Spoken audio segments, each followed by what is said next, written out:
Chloe, this time it's a story I heard in Korea about a strange incident that has remained a mystery in a veteran police officer's memory for over 20 years.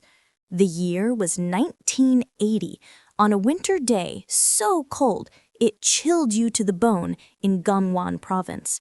It was 3 a.m. At the time, a rookie officer named Oh Gyung-suk was shivering in a police substation with his senior. Suddenly, the door to the substation flew open, and a taxi driver, his face pale as a sheet, practically crawled inside. He desperately begged them to come with him, saying there was a passenger in his car who seemed strange.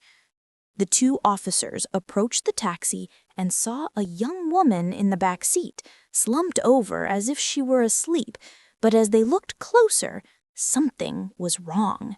The woman's eyes were wide open, blood was trickling from her nose and mouth, and in both hands she was tightly clutching clumps of her own hair.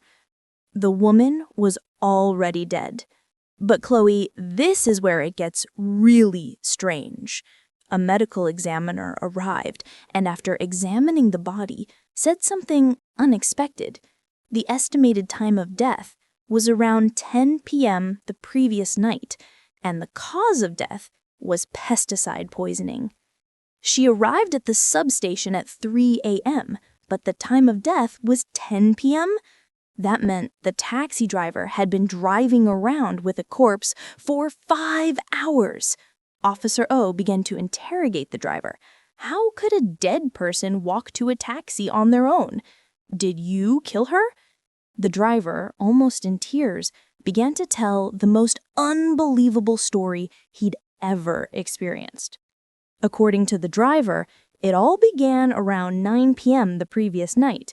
It was so cold there were no customers, and as he was smoking a cigarette, a young woman approached and got into his taxi. Her destination was Yeonggu. In Gangwon province, Yeonggu was quite a distance from his current location in Inje. The woman's belly was slightly swollen, as if she were pregnant, and her face was filled with a deep sadness, but she barely spoke a word. The driver just drove silently towards Yeonggu. After a while, he turned on the radio to break the silence.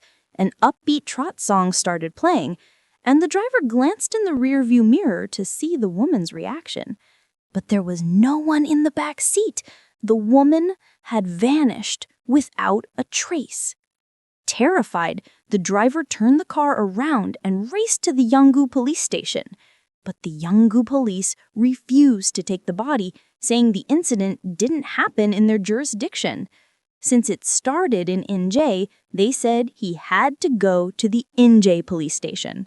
After a long argument, the driver had no choice but to drive his empty taxi back towards Inje, believing the body had simply disappeared. He was almost at the Inje substation when it happened. He suddenly felt a horrifying chill behind him. The moment he looked in the rearview mirror, he froze. The woman, who had disappeared, was sitting in the back seat again, glaring at him, and then, with her cold hands, she began to strangle him from behind. The driver screamed and jerked the wheel, crashing the car into the side of the road. When he came to his senses, he ran to the substation. It's an unbelievable story, isn't it, Chloe? Officer O also thought the driver was talking nonsense at first, but when they found 3 suicide notes in the woman's handbag, the case took a completely different turn. The story in the notes was tragic. The woman's name was Lee Jung-hee, 21 years old. She worked at a local tea room in Yeonggu, where she met and fell in love with a construction worker named Myung-soo, and she became pregnant. But it turned out the man was already married. When he found out she knew, the man abandoned her, and in her despair, she decided on a final act of revenge. She drank pesticide in Inje on the road to the man's town of Yeonggu. She had calculated that by the time the taxi reached Yeonggu, she would be dead. Do you understand, Chloe? She intended to have her own corpse delivered by taxi to the man who had abandoned her. The police called in the man, Myung-soo, but he was shameless. He admitted he knew the woman but refused to claim the body, saying her suicide had nothing to do with him. That's when the rookie officer, Oh Gyung-sok, couldn't hold back and shouted, "If you don't claim her, she'll be processed as an unclaimed body and later sent to a medical school for dissection. Are you going to kill her twice?" Perhaps his words had an effect. The next morning, the man returned and claimed the body, and the case was closed. But Officer O says that to this day, the mystery of that night remains unsolved. That terrifying experience the taxi driver had. He thinks maybe, just maybe, it was the woman's final wish to go to Yeonggu, and that was her rage against the police who were trying to send her corpse back to Injae.